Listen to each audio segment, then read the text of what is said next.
Eye Contact, a Mark Manning Mystery, Book 2. Author, Michael Kraft. Publisher, Open Road Integrated Media, New York. Narrator, Eric Aust. Thursday, June 24th. The next morning, Gordon Smith leads Manning past a journal security guard and into a small elevator. He fidgets with a seldom-used key, inserting it into the control panel. With a twist of his wrist, the elevator begins to rise. Under the black gaze of a video lens, Smith turns to tell Manning, "Nathan Cain looked upon Cliff Nolan as an intellectual equal. Few reporters can make that claim. I haven't talked to Nathan since yesterday, but I'm sure he's devastated by the news of Cliff's murder." Manning shakes his head in recognition of the tragedy. "Nathan didn't know about the murder when he called this meeting. I wonder if there'll be a change of agenda?" "He's the boss," Smith says with a shrug. "I'm sure he intended to discuss the Zarnick story. Did you bring your notes?" Manning answers by patting the breast pocket of his jacket, which contains a notebook. He asks his editor, "Do you spend much time up here?" "Where? The inner sanctum?" "My fair share, I guess. But it still never fails to impress. Prepare to be wowed, Marco." Throughout his life, Manning has been grateful that his given name is one of those that don't lend themselves to nicknames, but his editor has managed to invent one. Though older than Manning by only 10 years or so, Gordon Smith has grown increasingly paternal toward his star reporter, showing signs of proud, manly affection that are altogether new to Manning, who never really knew his own father. Mark Manning Sr. died when his son was only 3, leaving the boy to grow up without his influence, or the tag of Junior. He's always been Mark. Just Mark. To his mother, his friends, his coworkers, even Neil. Now, this Marco business. The elevator stops, opens. Manning and Smith step into a small lobby that leads to a single door, wide and heavy, constructed of rich walnut panels bearing a plaque with gold lettering. "Colonel Nathan Cain, publisher." Cain's military days are long past, but the title has stuck. A security guard seated at a ridiculously petite desk raises, nods to Smith, and swings the massive door open. Manning and Smith enter an outer office, a windowless room with walls covered in the same walnut paneling. The dark wood, combined with the deep carpeting underfoot, creates a hushed atmosphere. Church-like. Manning's throat tickles, but he stifles the urge to cough. The room's sole occupant is a receptionist at an oversized desk, atop which there is only a fresh arrangement of flowers, a telephone, and a computer terminal. No pictures, papers, or clutter. A bundle of cords slithers down the side of the desk and disappears into a slit in the carpeting. "A clumsy installation," notes Manning, inconsistent with the impeccable fit and finish of these posh quarters. The computer is clearly a recent addition, never envisioned by the architect who won the international competition for design of the Journal building back in the 20s. The receptionist rises, greets Smith, is happy to meet Manning, bemoans Nolan's murder, then ushers him down a hall. They pass through another windowless room, which houses Cain's secretarial pool. 4 well-dressed women, all on the high side of middle age, who tap away at their computers. Cords and cables again spoil the finesse of the room's decorating. They pass file rooms, a lounge, and several closed doors, arriving at last in Cain's outer office, where they meet his special assistant, Lucille Herring. She's a tall woman, lean and mannish, with carrot-red hair, worn short and parted. She speaks and moves with military precision, an impression that is reinforced by her olive-colored gabardine suit. She wears no makeup or jewelry, just a Swiss Army watch, a no-nonsense timepiece with a large, readable dial. Manning can tell by her conversation with Smith that they have not met before, so she is apparently a recent addition to Cain's staff. She makes no mention of Cliff Nolan, whose murder has been all over the news this morning, and Manning concludes that the woman never met the late science editor. As they continue to talk, the receptionist who escorted them from the front office excuses herself, and Manning turns to acknowledge her departure from the room. Doing so, he notices that this office has windows, and his glimpse of the skyline confirms that they are at the top of the Journal's landmark tower. He also notes that Cain's outer office, now Lucille Herring's domain, is cluttered with even more computer hardware. Racks of electronics line one of the walls, covering part of the window, a hasty makeshift setup. "This way, gentlemen." Miss Herring tells them. "The colonel is expecting you." Manning could swear he heard her heels click. She leads them through an imposing doorway, and Manning gets his first glimpse of the fabled inner sanctum. He fully expected the publisher's office to be grand, even lavish, but he wasn't even remotely prepared for this. If the outer offices seem churchy, this room is more like a cathedral. Indeed, the curved wall at the far end of the room, 2 stories high, resembles an apse, replete with Gothic arched windows overlooking carved limestone gargoyles and the city beyond. The high altar enshrined by this vaulted space is the desk of Nathan Cain, which lacks only candlesticks to complete the image. The computer terminal on the desk seems not only anachronistic to the setting, but baldly offensive to it. Cain is not at his desk, so Smith and Manning feel free to explore a bit. Manning gaps the timbered ceiling, the stone and paneled walls. As Smith explains, "There's more beyond that door, and entire living quarters. Nathan can hole up in here for weeks on end if he wants, and occasionally does."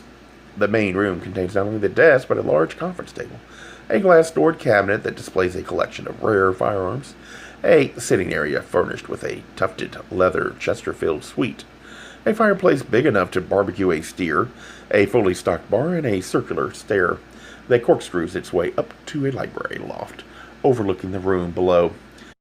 The library is no mere display of decorative volumes, but a serious research center, with books arranged on shelving that protrudes at perpendiculars from the wall.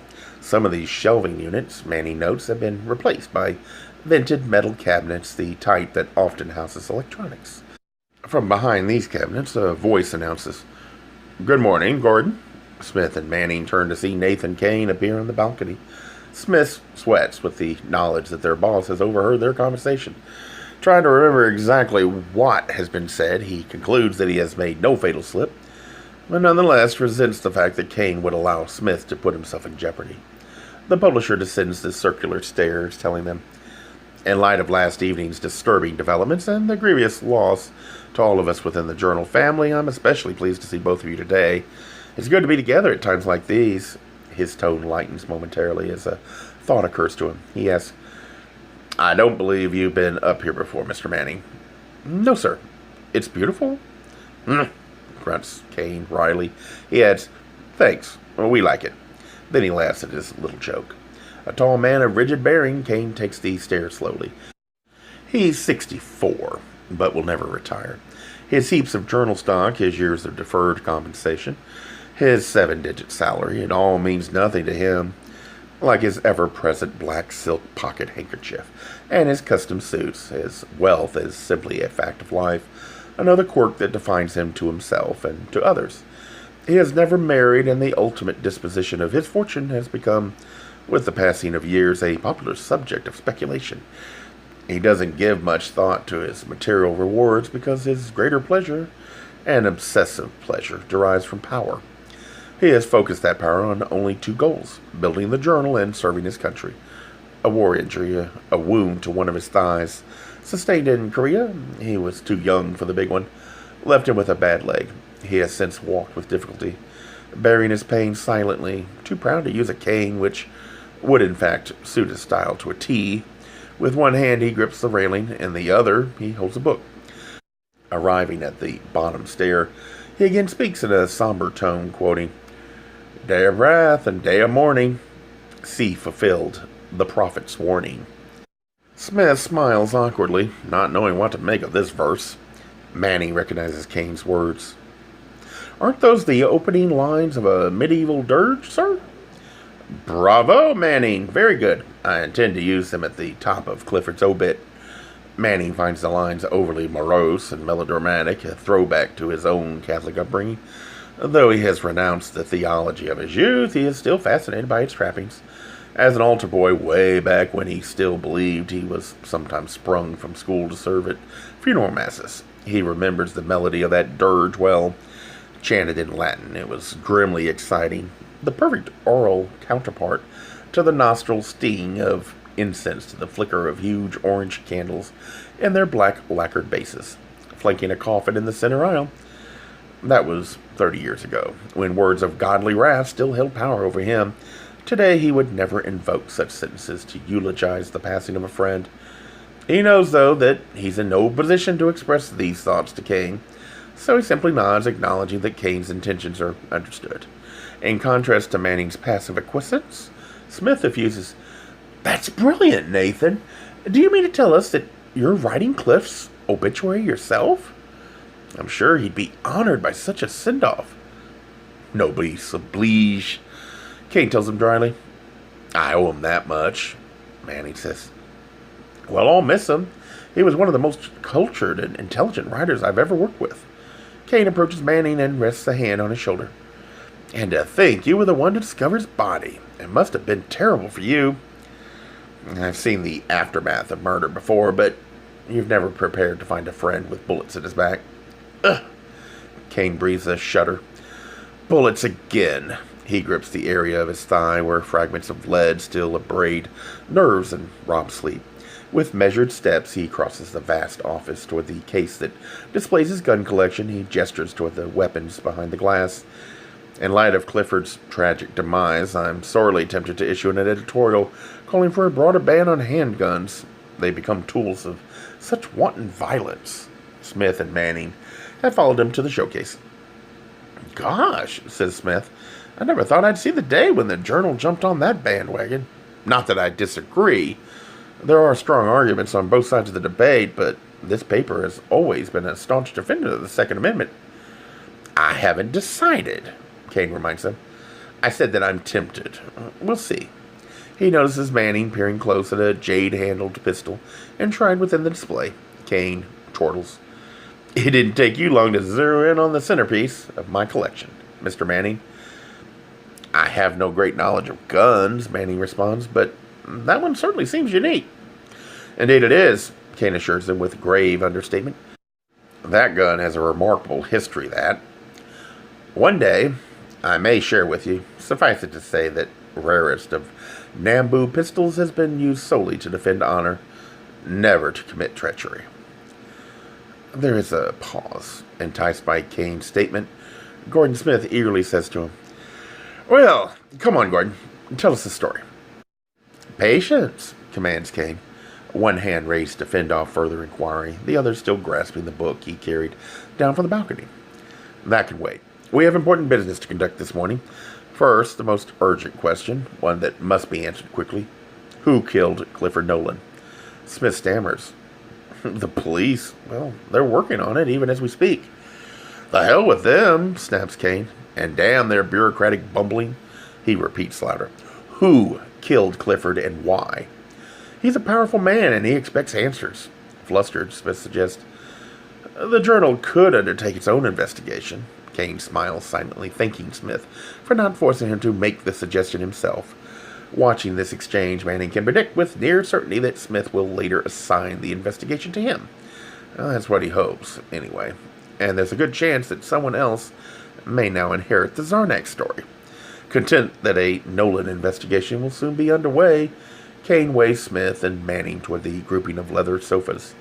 As the three of them walk across the room, Cain continues, "I've been brushing up on my textbook astronomy." He hefts the book he has been carrying. "And I can't decide if this Zarnick character is a crackpot or if he's actually on to something." "What have you learned?"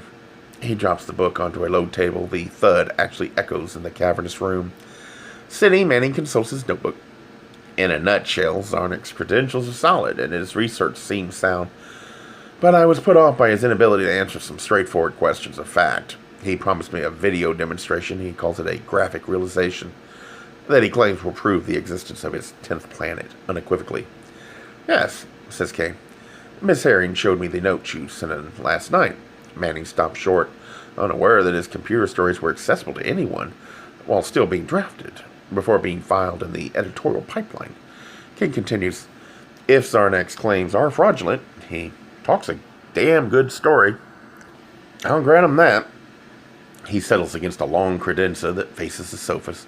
Its top is cluttered with 2 television sets, a computer monitor, a rack of black box hardware, and a pedestrian-looking VCR, its clock flashing midnight.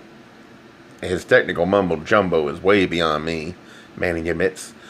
But for some reason, he trusts me. I told him that any science writer would be better qualified to report this, but he insisted I alone tell his story to the world.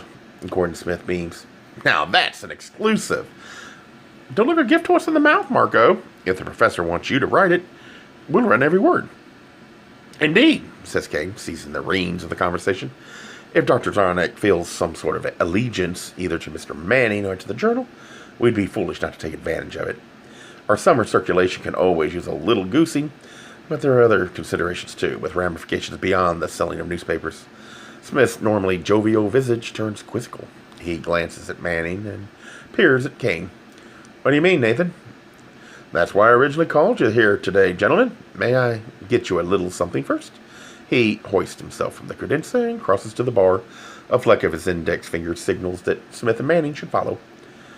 A bit early for me, says Smith, chuckling. Manning tells Cain, club soda if you have it. Cain nods, pours Manning's drink, then a stiff snifterful of cognac for himself. He tips a glass to his lips, breathes deeply from it to savor the foretaste, then drinks. He closes his eyes, finally swallows and sighs. Manning lifts his glass in a silent toast, then drinks the soda. Cain indicates by the direction of his glance that they should sit again, and he begins leading them back across the room to the sofas.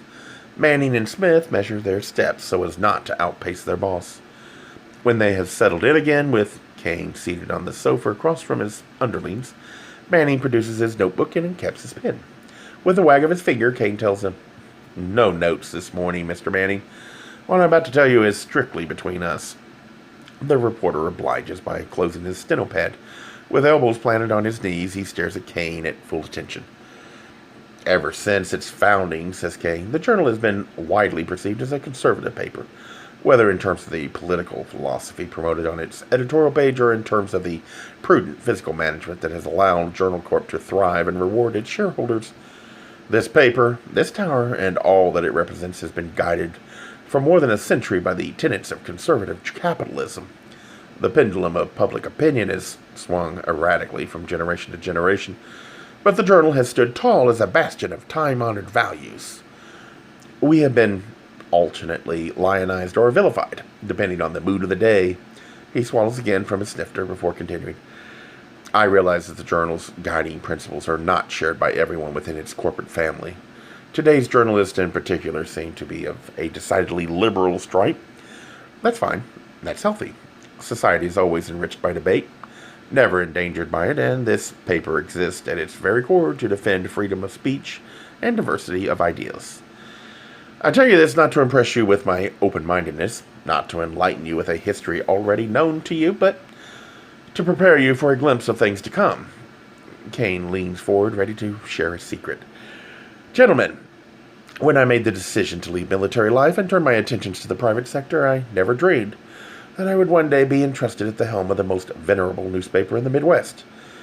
With such miracles behind us, though, our vision has been greatly expanded. The journal is now poised to become the centerpiece of a communications empire that will rival anything in New York. Cade's eyes bug as he spits a single explosive breath of laughter. Let alone Atlanta. Smith and Manning, seated next to each other, exchange a reticent glance, unsure if they should share Cain's mirth or be awed by his ambition. Smith says, That's wonderful, Nathan. I didn't realize there were plans. Gordon, says Cain, nostrils flaring as he sniffs at his glass. Of course you didn't know. I hate to sound secretive, but the Pentagon's involved here. They're making it happen for us. Smith and Manning again exchange a glance, but this time there is no option of mirth. Nathan Cain has long been known for both the perversity and dryness of his humor. What there is of it, for him to make the Pentagon the subject of a fib, though, would be the moral equivalent of flag burning. Cain continues, You're well aware that our broadcasting division has been developing a new communication satellite. Greater capacity, higher output, blah, blah, blah. All the bells and whistles, but you're not aware that the satellite employs a whole new technology that will enable Journal Corp to take a commanding lead in integrating broadcast functions with print, journalism, telecommunications, cable, the internet. You name it, it becomes one big ball of wax. And gentlemen, with a decisive clack, he sets his snifter on a marble-topped end table. It's ours. Smith and Manning don't even look at each other. They're speechless. But, says Cain, there's no way in hell we can accomplish this on our own. The military sees the potential value in all this. Who wouldn't? And thanks to old friends and unforgotten favors, the Journal and the Pentagon have gone to bed together. They're helping us enhance our computer power, and they're bumping us up to the next shuttle launch. Strings have been pulled, my friends. They have cooperated, and now they expect a little cooperation, a minor accommodation, from us. Manning closed his throat before asking, what do they want? It's Dr. Zarnick. They need to know more about him. Ah, says Manning. But why come to us? They've got the whole State Department at their disposal. Smith turns from Manning to tell Cain, that's a good point, Nathan. Cain tells them they've got plenty of background on Zarnick, which is all that the State Department can provide. What they need to check is the man's science, his research. As I understand it, the military has no particular interest in the 10th planet itself, but in the methods employed by Zarnick in documenting his discovery. I'm no scientist, Manning reminds them. I can't possibly explain Zarnick's methods on a level that would be useful to the scientific community. That's not what they're after, Cain tells him, sounding impatient. They need to take this in steps, and the first step is simply to determine whether Zarnick is on the level. In other words, is his claim genuine, and if not, why not? The Pentagon seems to think there's something peculiar about the timing of all this. As you know, Manning, it would take months for NASA to replicate Zarnick's research. The military feels that that period of uncertainty may present a window of opportunity for God knows what. Resigned to the fact that the Zarnick story is his for keeps, Manning asks, what would you like me to do? Go back, says Cain. Talk to the professor and put him through his song and dance again. Your story is slated for page 1, so the follow-up interview is a reasonable backup anyway. No problem, Manning tells him. I still need to see his video demonstration. David Bosch and I have an appointment with him tomorrow. That's all I ask, says Cain, rising. I hope Zarnick is shooting straight. It's a great story. Everybody loves that interplanetary stuff. It expands our horizons, and even though it tells us we're a smaller part of the big picture than we thought, it makes us feel a little bigger for having figured it out. Smith always knows when the conversation could use some lightning. I'm glad somebody's able to figure it out. I think we were born a little early, Nathan, to fully grasp the technology that now surrounds us. As for me, I'm a Neanderthal from the Dark Ages, when computers were just fancy typewriters. Look at this place, he says, rising. They've got you wired for just about everything now. Did you notice the mess they've made of the outer offices? Cain asks. That's just the tip of it. I wondered about that, Manning muses while rising, stuffing his hands in his pocket. And who's that new assistant? Smith asked. Lucy? Lucille Hari. Cain obliges. She's part of the whole package. I don't know what to make of her. She's on Journal Corp's payroll, but the Pentagon dug her up for us. Security clearance and all. She's a model of efficiency, but God, what a stiff woman. Like talking to a board. He laughs, but it's more of a grunt. I've come to depend on her, though.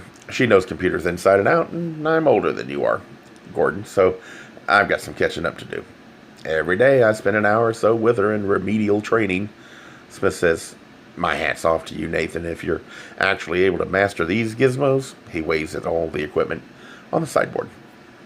I wouldn't know where to begin.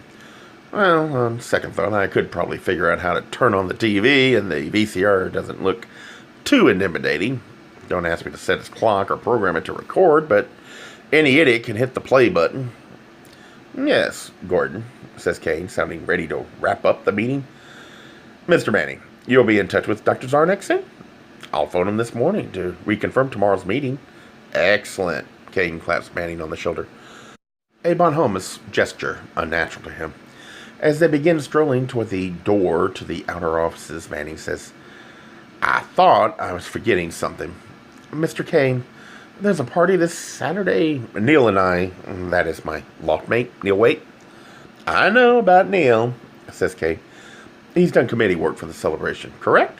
Commendable. You see, Mr. Manning, the Journal's management is not totally unenlightened in Victorian, although I'm still convinced that the military's don't ask, don't tell policy is probably the wisest.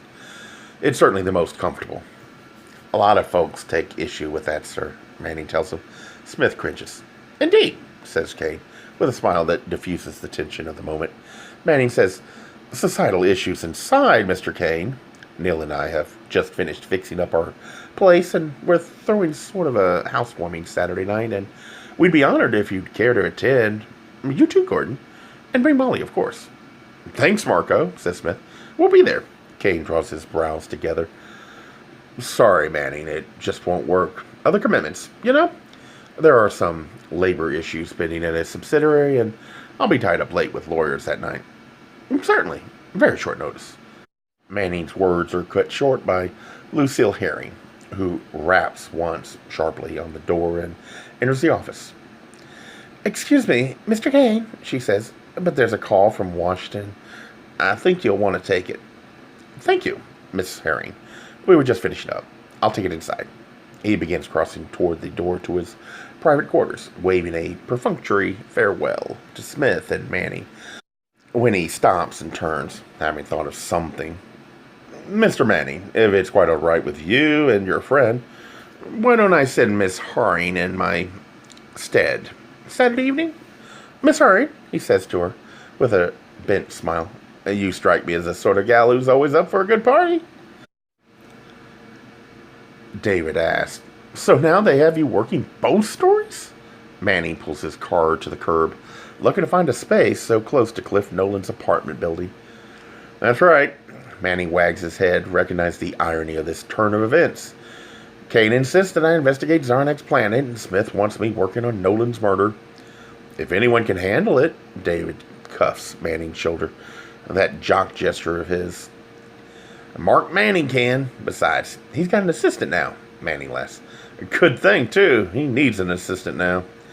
They get out of the car, and because of the heat, it is mid-afternoon during a week that has turned sultry. They leave their jackets locked inside. Manning feeds the meter and double-checks that his bumper isn't hanging into a yellow zone. The very thought of a police wrecker towing the car is enough to make him cringe. As they walk the few yards to the door of the building, Manning tells David, actually, now that I've given it some thought, I'm sort of glad they've assigned me both stories. What if they're related? And David looks at him with blank astonishment. Manning stops in the shade of the building's canopy and turns to face David, their eyes only a few inches apart. Speaking softly as though someone might overhear, he says, think about it. Cliff was murdered mere hours after meeting with Zarnick. Zarnick made it plain to us that he was miffed that Cliff was skeptical of his discovery. Cliff was killed while working on something in his desk, which might have been a story debunking Zarnick's planet. David is wide-eyed. Professor Zarnick is a suspect? Manning shrugs. Potential suspect. It's a stretch, I admit, but at this point I'm at a loss to think of anyone who had even the slightest reason to want Cliff dead. He steps up to the row of door buzzers. That's why we're here. He squints at the labels above the buttons, but other than Nolan's, the names mean nothing to him.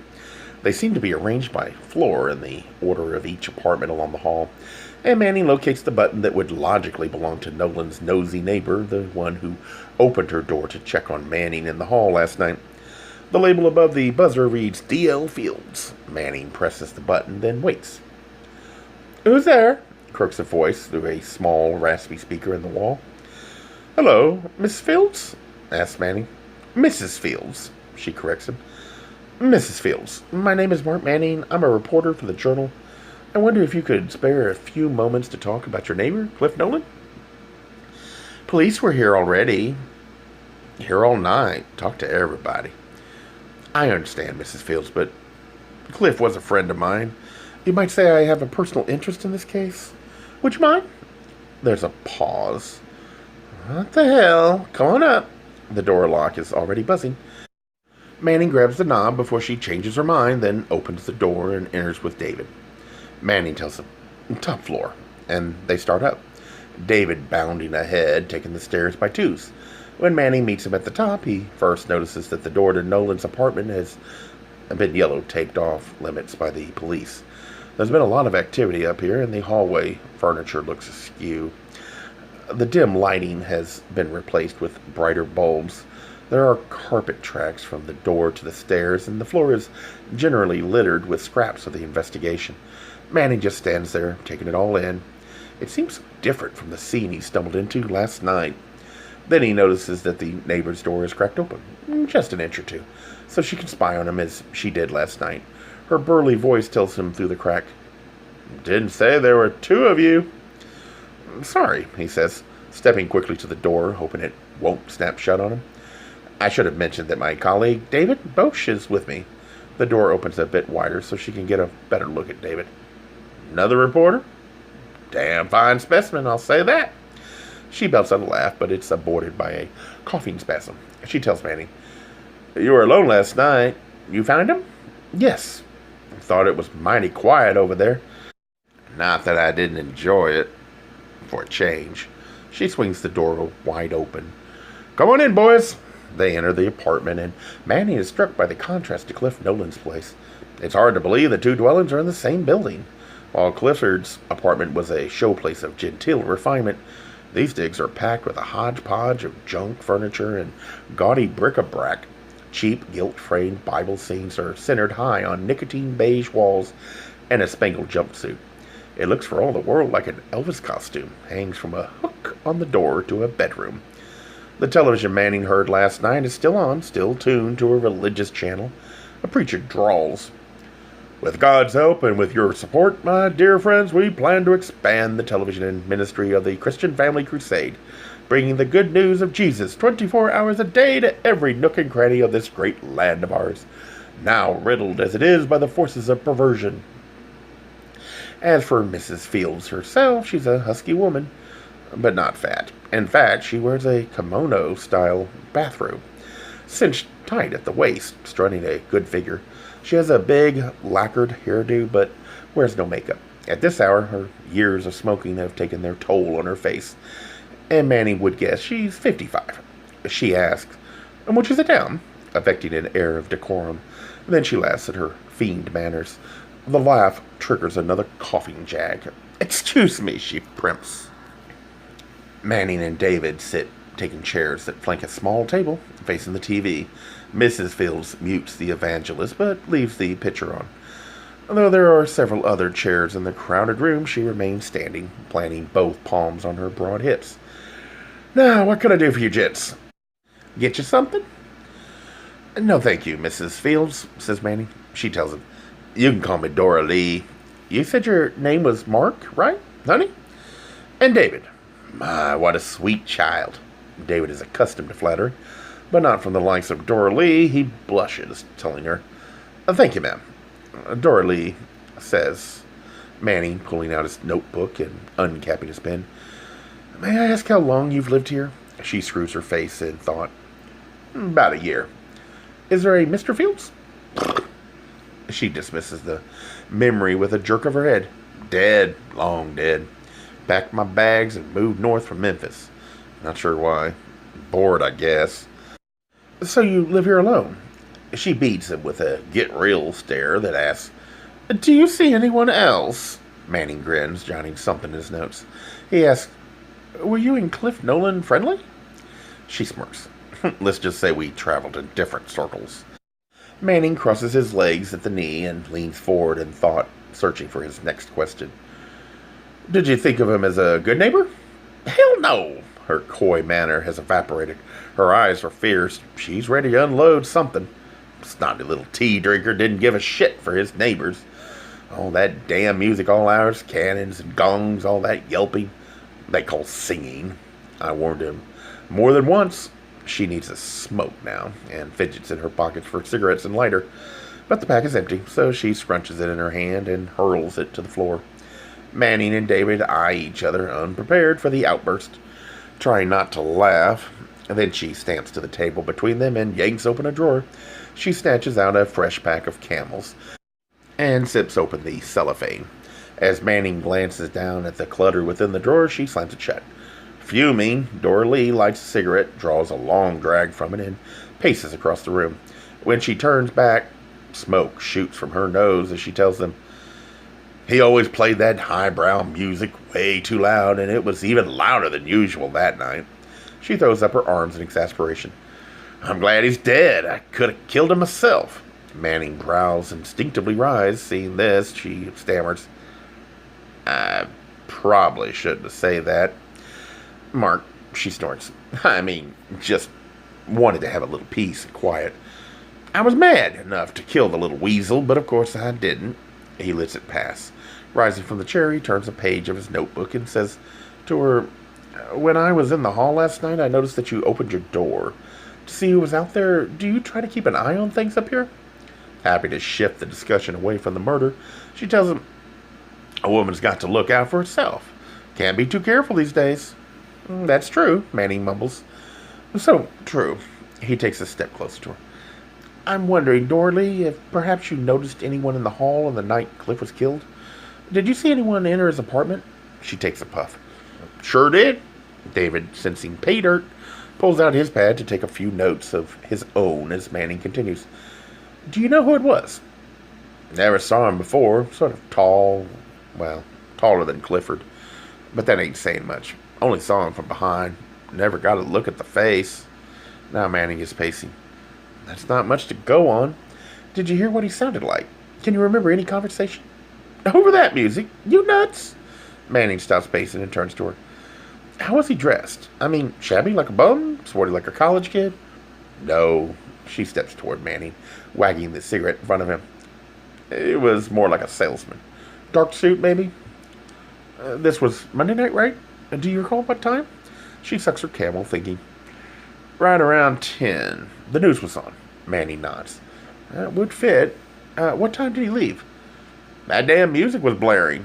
She's getting worked up again, louder than I ever heard it. It was banging so loud I never even heard the shots. I pounded on the wall and made a few choice threats, but it did no good. That caterwauling didn't stop for over an hour. The caller was probably gone by then. Didn't hear anything else that night," she snorts. "Or ever again, for that matter." Manning pauses, looking at his notes. He stabs a period with his pen. "Have you told all this to the police?" "Yes," she exhales wearily. Then she leans close to Manning and tells him under her smoky breath. "All except that part about how I could have killed him myself, if you know what I mean." He nods confidentially. "This has been helpful, Dorley. I only wish you'd seen more." Then he nods to David, signaling that they're ready to leave.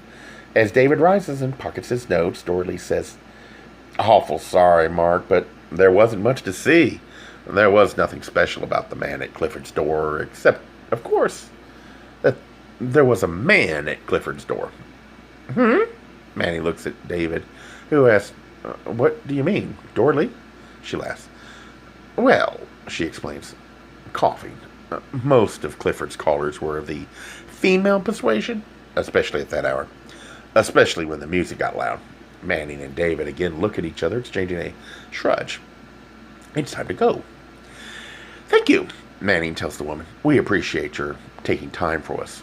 "Hell, Mark," she extends her hand, a big beefy mitt of a hand crunching his knuckles. "Anytime." She walks both men to the door and opens it. "If you think of more questions, just ask." David glances over his shoulder into the apartment. There's a quizzical look on his face.